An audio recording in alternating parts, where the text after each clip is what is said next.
Hello and welcome. My name is Angie Holden and I'm the blogger behind The Country Chic Cottage. Today we're going to talk about making sublimation jewelry.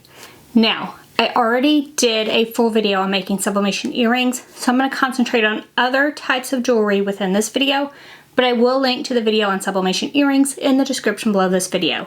If you want to make earrings, you might want to head to that video. Today we're going to make charms, necklaces, bracelets, and so much more. So first let's take a look at the supplies we're going to use. The supplies that you'll need are as follows: heat-resistant tape, heat-resistant gloves, a lint roller or something to clean your surface, a heat-resistant mat. I like a firm mat like this when I'm using the Easy Press, so I'm going to use the Easy Press with my Artist-Free heat-resistant mat. Then you'll need some protective paper and your sublimation jewelry. There are a few different types of sublimation jewelry that you can purchase. You can purchase things that are pre-made for sublimation. So for instance, this piece you sublimate and then you get this piece separately and you put the two together. I have a couple different versions of that, this circle as well as this locket that comes with heart sublimation shapes. You can also get shapes that have a hole in the top, and these are a few examples for a necklace. You can get similar shapes for earrings, and they come in a wide variety of sizes, shapes, and types. You can also get just circles that are made for sublimation. So this was just a bag of circles, and these are about 1 inch. And these almost fit in these bracelets. So I'm going to try to trim these slightly in order to fit inside of here, just to have another option. So this is another way that you can make sublimation jewelry easily. Now you'll also need your sublimation print. This is sublimation ink printed on sublimation paper from a sublimation printer. And let's take a look at how to resize these and print the correct sizes. First, for each of the pieces, you'll want to get a measurement. So you're going to get a measurement in a couple of different directions. And then I like resizing my pieces in Canva. Once you're in Canva, add the photo to your sheet. Now I have a custom canvas here, custom size of 8.5 by 11 inches. Add in my photo, and then from there I can crop my photo and resize my photo. To get an exact dimension in Canva when resizing your photo, while you're on the photo, just click position at the top, and then you can type in a specific size. Be sure not to unlock your photo here. You want to leave it locked. Leave the dimensions locked so you don't stretch or distort the photo itself. Then once all the photos are resized, you can download this. I like to download mine as a PDF for print and then print on my sublimation printer. And now that I have this printed, I can start adding my sublimation jewelry to each of these pieces. Now, some of these pieces are different thicknesses than others, so it will be best to press these one at a time. Maybe if you're doing two of the exact same thing, you could press them two at a time, but you definitely want to watch for the difference in thicknesses. Also, for each one of these, you are going to want to make sure that there's no protective coating covering the blank. A lot of times there's a protective coating, like on this one.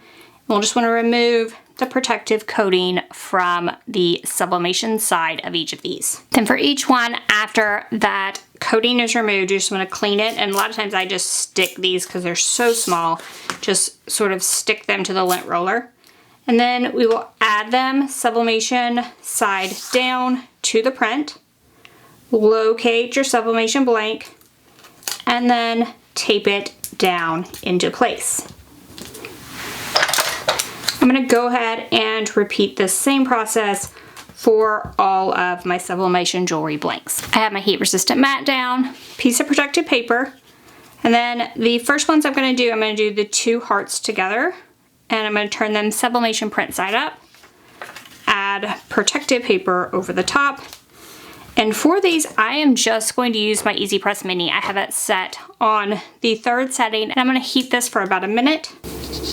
The Easy Press Mini does not have a timer, however, I'm just going to use my phone to time this. Once the time is up, we'll just lift that up, and then we can take a look and see how well we think these sublimated. They will be very hot since most of these blanks are metal. However, I can tell that this sublimated great, so I'm going to go ahead and peel back. And you can see that my picture looks amazing on here. So I'm going to set these aside, allow them to cool, sublimate the rest of my pieces, and then we'll take a look at assembling the jewelry. These can be assembled a variety of ways. For instance, this one, all I had to do was put a chain through this, and this one's ready to go. This version, like I said, these discs were a little large for this bracelet, so I actually took some metal shears and literally barely shaved off the edge to get it to fit inside here. And for this one, the adhesive disc comes separately, so we're just going to put the adhesive disc down inside of here. So then you just peel that protective film off the top. It's a double-sided adhesive, so now that is sticky. And then the charm that we sublimated, I'm just going to push down inside of there and just push it into place. And then this one is complete. Ones like this, you could put a finish over it. You just have to be careful that it doesn't react with the coating that is on the blank itself.